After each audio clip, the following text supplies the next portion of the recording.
This is Citrina, and this is your June 2018 horoscope. So let's see what's going on for you. This is a general reading using the solar chart. Okay, so let's start off with Mercury. Mercury is going to be in Gemini until the 12th of the month. So remember, when Mercury is in Gemini, you tend to have scattered thoughts. You tend to be a fast talker. Now, also, you tend to be detached emotionally. So for you, Mercury will be in Gemini in your area dealing with your home and your family. So don't be surprised if you find yourself being a little bit detached from what's going on at home. You might also have scattered thoughts. One example I can give is, let's say you are packing your baby up to drop them off at the daycare, and you realize you forgot the bottles and the Pampers. Okay, things like that. You'll have scattered thoughts during this time when Mercury is in Gemini. Okay, so sometimes things go on, and I hear some people say sometimes, what is going on? What is going on is something in the planets. Okay, so if you find yourself forgetting a lot or being like bored easily between the 1st and the 12th of the month, it's Mercury in Gemini, because Mercury is all about getting things done, things of that nature. Gemini is more of like an analytical type sign. It likes to take in a lot of information, things of that nature. So Mercury and Gemini together, they're just like extra analytical, extra knowledge loving. So during this time, you'll love to take information in. You have the capability, when Mercury is in Gemini, to take in a lot of knowledge. Now, the knowledge might not set in. You might not understand everything you're taking in. But during this time, you like to take in a lot of knowledge. So you're so in your head, thinking about everything, that sometimes it can make you forgetful. Now, Mercury goes into Cancer on the 12th.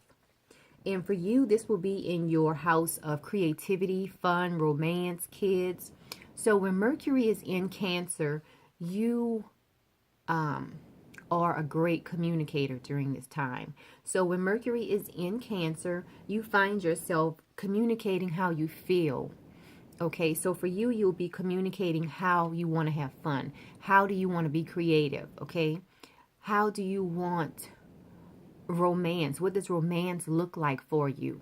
You know, you'll be communicating very well with your kids, things of that nature.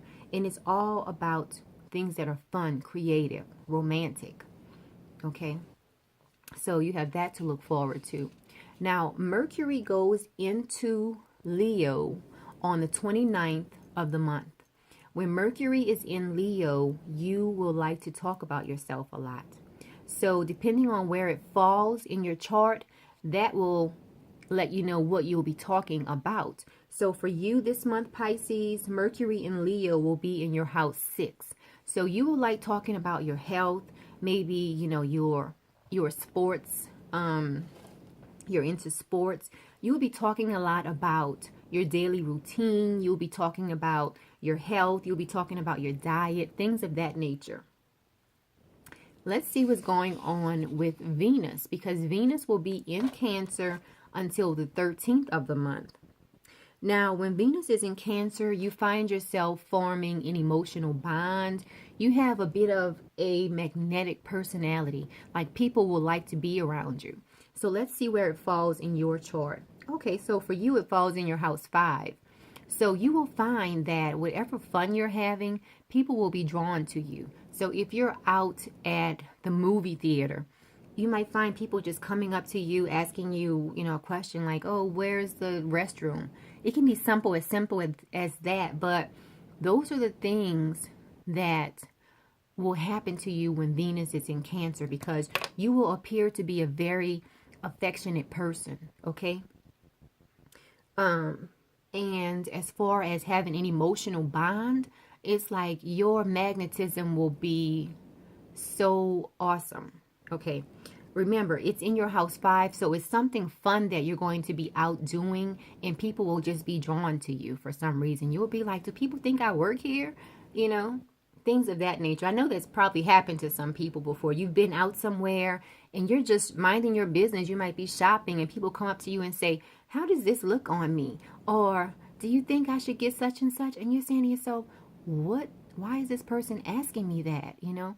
Well, if that happens to you this month, Pisces, it's because your Venus is in Cancer in your house 5 of creativity. So this might happen to you in a place where you're having fun, such as a movie theater, a skating rink, bowling alley, things of that nature. You'll find people coming up to you. It's like people are just drawn to you during that time.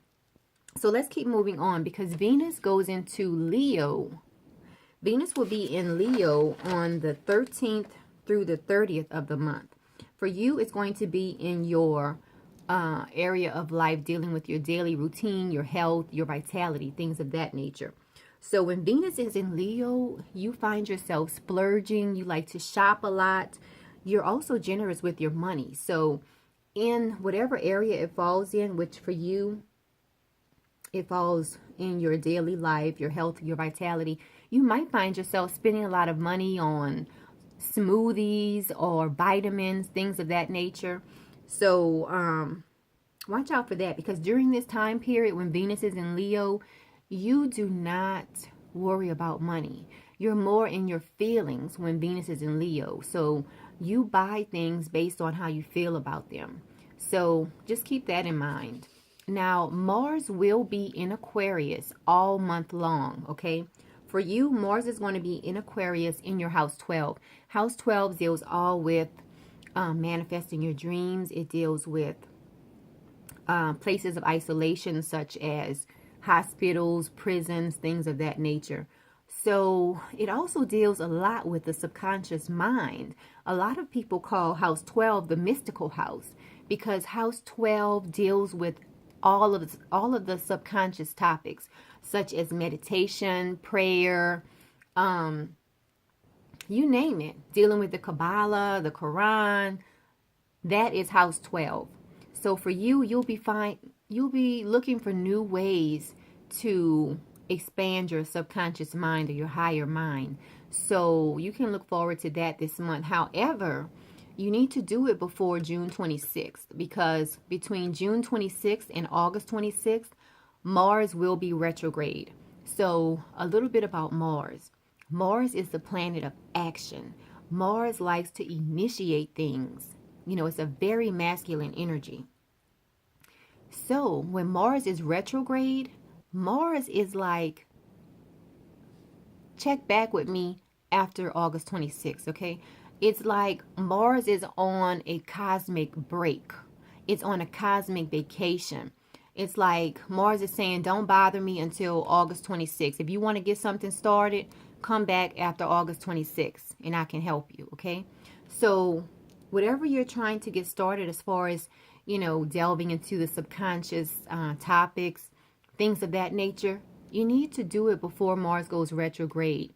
Unless you were born with Mars retrograde. If you were born with Mars in retrograde, then you will have the opposite effect, okay? When everybody's slowing down, you find yourself full of energy, things of that nature. That's only if you have Mars retrograde in your birth chart. So if you would like a birth chart reading, contact me. We can look at that together and see what's going on with that. Now, also, based on your birth chart, some of this information might be slightly different. This is just a general reading for all Pisces out there. Let's keep going, because Uranus is in Taurus and it's going to be there until the year 2026. Now for you, Uranus in Taurus falls in your house 3. Your house 3 deals with communication, siblings, close neighbors, short distance travels, things of that nature. So wherever Uranus is in your chart, Uranus wants to see you make some changes, okay? So if you are, let's say you're the type of person who, let's say you're in sales and you love to talk and you're wondering why your sales are not doing good. Uranus is here to let you know you need to make a change in the way you communicate, okay? If you don't know, the best salespeople are listeners, okay? So if you are in sales and you like to talk, and think you're going to be selling, think again, okay? So Uranus is here to help you make changes in the way you communicate. On the other hand, let's say, you know, you're more of a quiet person and you've been wanting to get out more, meet more people, things like that. Uranus is going to help you with that, okay? And remember, Uranus deals with, house 3 deals with siblings, close neighbors, things of that nature too. So you will definitely see a change between now and the year 2026 in your relationships with your siblings and your close neighbors. It's not going to be all of them, maybe here and there, one, a sibling here, a neighbor there. It's going to be different for everyone. Also, house 3 deals with short distance trips. So you might find yourself, let's say you're the type of person that you love to take short distance trips. Well, Uranus might change that for you. It might start making you take long distance trips, or it might, for a while, you might not go anywhere. So just look out for changes in the areas that I have mentioned.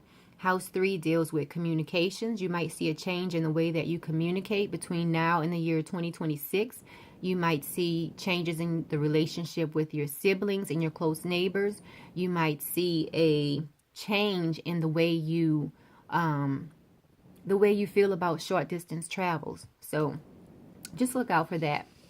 Now let's talk about Jupiter trine Neptune. This is a great occurrence that's going on. Whenever planets trine one another, they give each other luck, okay? So let's see where these planets fall for you. For you, you have Jupiter in house 9 and your Neptune is in house 1. So it looks like you will have luck in the area of your appearance and the area dealing with house. Let's see what house 9 deals with. House 9 deals with long distance journeys such as overseas travel. It deals with the law. It deals with higher education. It deals with philosophy. It deals with interacting with people from other cultures. So for you, you will definitely have luck. It might come in the form of an overseas. Let's say maybe someone will hire you from overseas. You will see yourself being overseas. Something dealing with overseas or long distance journeys in relation to how you see yourself. So maybe you will start a business overseas, or maybe you will just see yourself living overseas. It's something dealing with the way you see yourself in dealing with people from other cultures, or who knows, maybe you will decide to go back and get a higher degree. Something of that nature. You will definitely have luck in that area. So for those of you who are waiting on whether you pass the bar, things of that nature, you will have good luck in that area. So for a lot of you who are waiting to see if you pass the bar, now this could happen. It might not be like immediately. It might not happen this month. But for those of you who are waiting on answers as to whether you pass the bar, you're going to have good news on that, Pisces. Things of that nature. So you have something good brewing in the area of your appearance. House 1, how you appear to people. In the area also dealing with your long distance travel, higher education, philosophy, law, things of that nature. Even if, let's say, you have a court case going, you, Pisces, will hear good news regarding that court case. Anything dealing with legal contracts or things like that, you'll hear some good news this month. If it's not this month, it is coming. Now, let's keep moving. The sun will be in Cancer on June 21st. So as of June 21st, it will be Cancer season. We can start telling the Cancers happy birthday. Full moon will be in Capricorn on June 28th. Now, let's see what is going on with the new moon. The new moon will be in Gemini on June 13th. So I'm going to pull one card for all of you Pisces to see what you should concentrate on at the new moon. Now, if you have your birth chart, look at your birth chart, and that will tell you what you need to concentrate on at the new moon, okay? So since I don't have anybody's birth chart and there's so many of you, I'm just going to pull one card for you, okay? To see what you need to concentrate on at the new moon. So let's see. Let's take a look. Pisces, June 2018. What do you need to concentrate on at the new moon? New moon for Pisces, June 13th. What does Pisces need to focus on at the new moon? One more time. Oh, one more time, okay. You need to focus on emotional withdrawal. Remember, emotional withdrawal is not always a bad thing. Okay, remember, you have Mars in house 12. House 12 is all about places of isolation. So for you, this is what you're going to be looking for this month. Remember, you have Mars in Aquarius in house 12 all month. And Mars goes retrograde on June 26th. So this is great because at the new moon, Mars will still be direct. So for you, you need to concentrate on getting in touch with your subconscious mind, your higher self. Okay? So emotional withdrawal can be something as simple as kneeling down praying. It can be something as simple as meditating. It looks like this person is on the beach somewhere meditating. So that's what you need to concentrate on at the new moon, Pisces. Concentrate on emotional withdrawal. And emotional withdrawal, again, can be something as simple as praying, as something as simple as meditating, something as simple as taking a walk and just thinking to yourself. That's a form of meditation and prayer. Okay, so this has been a reading, a horoscope for Pisces for June of 2018. Please like this video, share the video, and subscribe to the channel if you haven't already. You can contact me at my website, or you can contact me, you can email me. I do have my contact information listed below. And until next month, Pisces, have a great month.